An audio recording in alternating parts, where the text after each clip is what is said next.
10 years ago or more, probably 12 years ago, I was the chairman of the Practice Management and Economics Committee for the American Gastroenterological Association. And when I took on this role, I said, I'd like to try to help my colleagues in GI move beyond just being scope passers and have them engage more in more disease management. Maybe we can even open up opportunities in value-based care.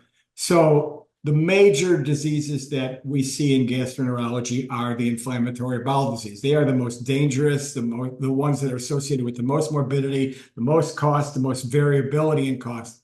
And so I was fortunate enough to get my major health plan, Blue Cross Illinois, to assist me. And they provided me a huge claims data set on 21,000 patients with Crohn's disease. And I was able to mine that data set. And the first aha moment for for Sonar was the fact that when I looked at patients with Crohn's disease and looked at their hospitalizations, and there was a 17% hospitalization rate in this data set. And when I looked at the 30 days before each hospital admission, in over 2/3 of the patients, I didn't find anything. There were no claims. So these patients who wound up going into a hospital for a serious complication had no contact with their doctors. And so, sort of like Thelma and Louise, they were going over the cliff without realizing it. And so we interviewed a number of patients on the basis of this, and we heard over and over again a similar refrain that, oh, doc, I have this all the time. I thought it would go away. It usually goes away. Or I meant to call my doctor. Oh, I got so busy. And what you realize is that patients with symptomatic chronic disease, whose disease is a serious one that can deteriorate rapidly, need better coordination with their providers. And you can't rely on the patient alone to be able to tell that they're getting worse because they get these symptoms all the time. So I created a really crude way of communicating with the patients using our patient portal and sending them some questions periodically every month, and actually realized I could lower that hospitalization rate. So that was the nidus for the company. And fortunately, we got investment from the Blue Venture Fund and Arboretum Ventures as well.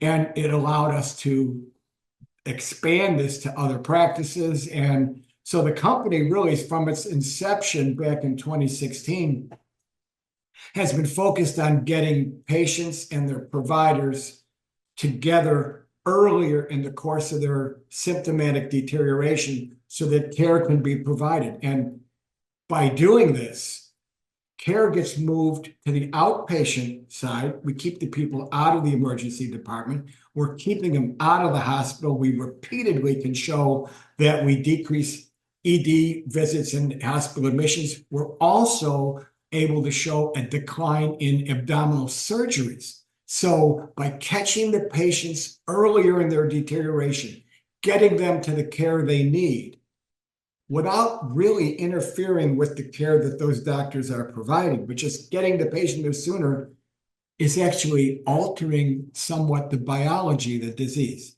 So that's the Sonar story. It's been a success. We're in multiple states across the country, and I'm very proud of what's happened with this company.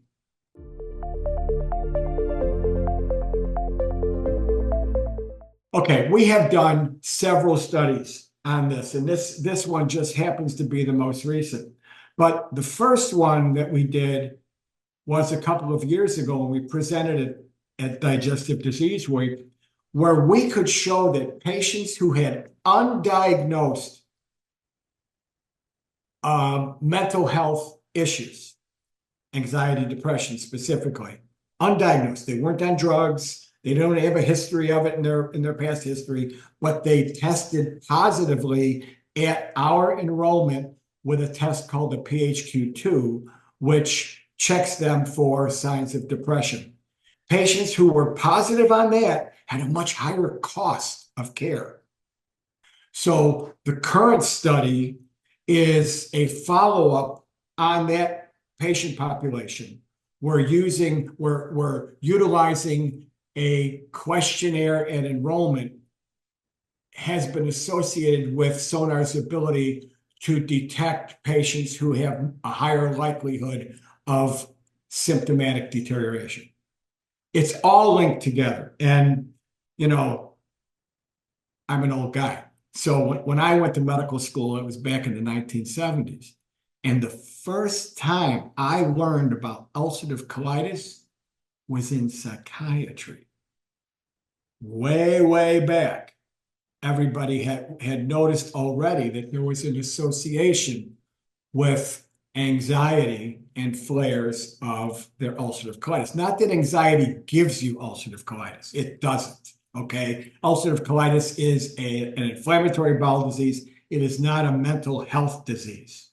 But alterations in mental status and uncontrolled anxiety, depression can make symptoms worse on the IBD side and can actually lead to earlier flares. That's really what we have shown.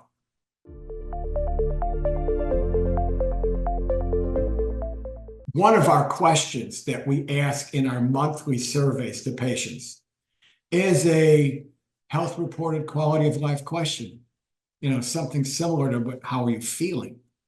So in addition to asking them about their diarrhea, their abdominal pain, whether they've got rectal bleeding, whether they've got joint pain, all those IBD-related symptoms, we ask them, how are you feeling?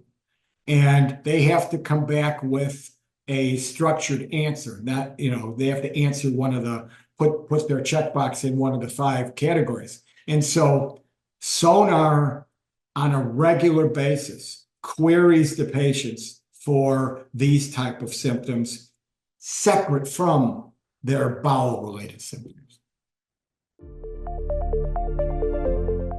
Yeah, I think to me, the most important thing is here, the passive reactive practice of medicine is never going to control deterioration of chronic disease. If the providers are just sitting back, waiting for the patients to realize themselves that they need care and then to navigate the maze of the system to get into care, assuming they even have a provider, we're never going, unless we can move beyond that system, we are never going to get our arms around earlier detection of deterioration and better control of chronic disease. We need proactive, high-touch healthcare. That has to be done. I sit on a national committee, the Physician-Focused Payment Model Technical Advisory Committee. We report to the Secretary of HHS. And we have heard over and over again from subject matter experts that care needs to be moved from passive reactive to proactive high touch. That's the only way we're going to keep people from unnecessary deterioration in their illnesses.